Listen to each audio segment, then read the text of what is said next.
Hello and welcome back, everyone. Today we're going to be practicing with three-dimensional shapes, and I'm going to be walking you through this process step by step.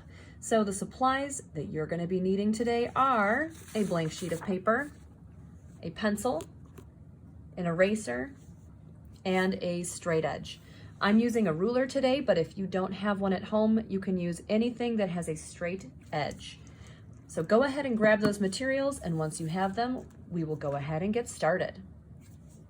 Now, our artist inspiration for this project is Akash Nihalani, who is a New York-based artist who works with cardboard and tape and geometrical shapes to create interesting street art optical illusions. The optical illusion we are trying to make is a three-dimensional beam that looks as if it is going through two windows. This is going to be the practice leading up to the final project, so it is okay if you use this as a guide for getting started, but we will be adding an extra step for the final project. The first thing we are going to do is create the outlines of our two windows. To do that, I'm going to use a straight edge. I'm going to be making a window on the right side of my paper and also on the left. You can choose if your window will be high or low on the paper. So once you've decided, go ahead and make three sides of your window. But make sure that the open side of your window is facing the middle of your paper when you do this. Remember, if you make a mistake, you can always use your eraser.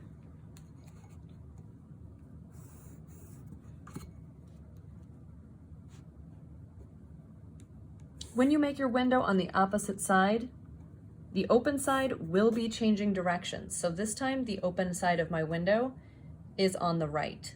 This one is on the left. Once you have your two windows, the next thing we're going to be doing is connecting them with a line. This line is going to be using straight lines and corners or edges. So do not use curves for this shape.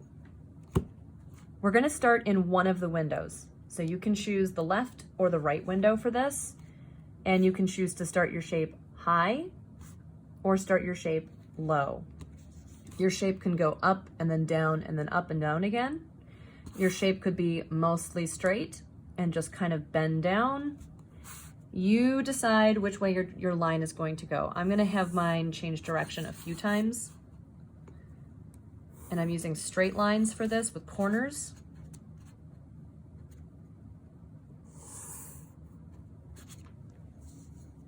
And now I've connected my two windows with a single line.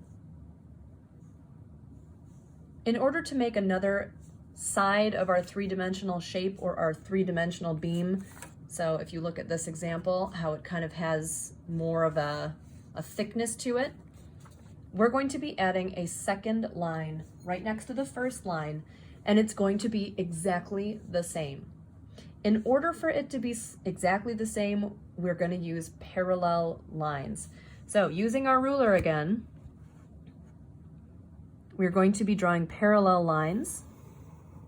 When your line changes directions, however, you're going to stop this line here, and then it's going to change directions. So do not keep going. Don't run into this line. Don't keep going. You're going to change directions,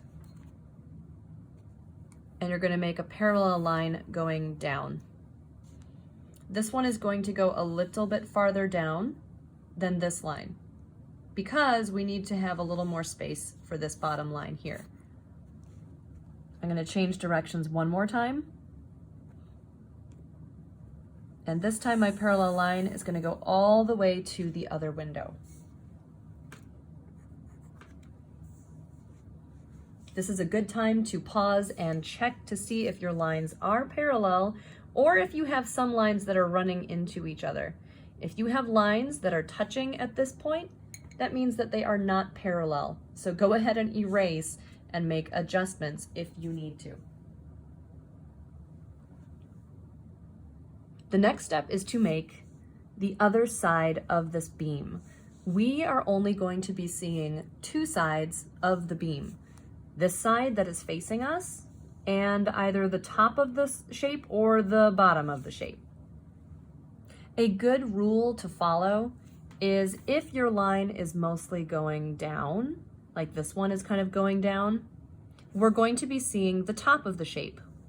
If your line is going up, then you would see the bottom of the shape. So decide which way your beam is going. Is it going up and we're looking at it from underneath? Or is your beam going down and we're looking at it from the top?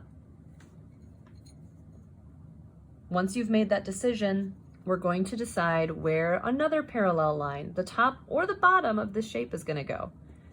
I'm going to have mine on the top so it looks like we're looking at this from up above. And I'm going to make a parallel line that sticks out a little bit. Next, I'm going to make a line going down. So I have another parallel line that's going down.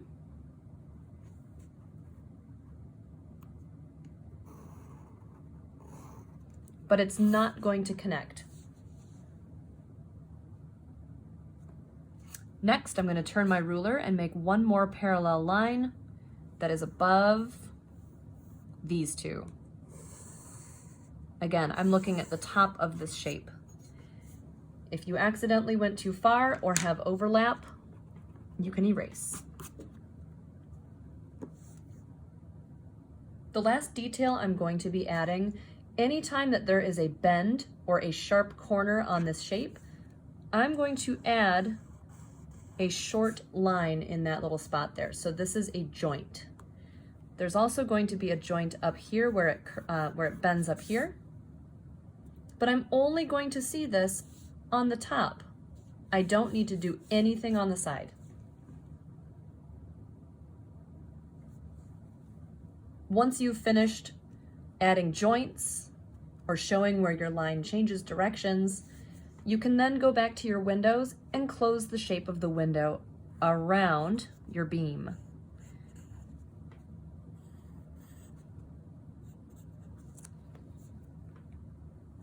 Now it looks as though your shape is going through the windows and disappearing inside of another space.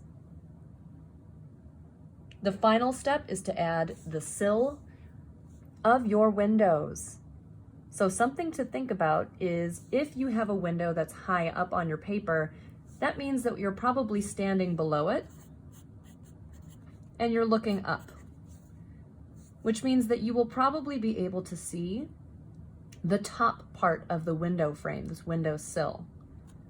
So you would have a sill and it might cut across your shape.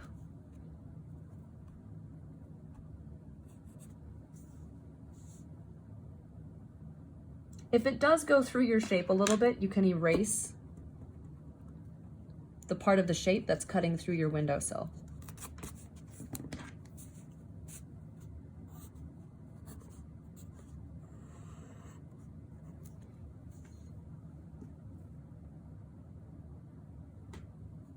If you have a window that's lower, you're only going to be able to see the bottom windowsill and one of the sides. So I would have a windowsill that goes below and to one side.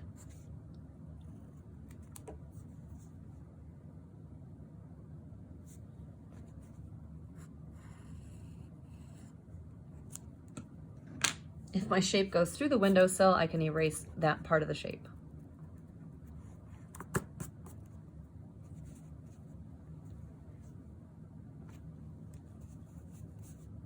Once you're finished, you can go back and erase any of those extra lines that aren't supposed to be there, and you can add color or shading. The top of a shape is probably going to be the brightest because it's closest to the light.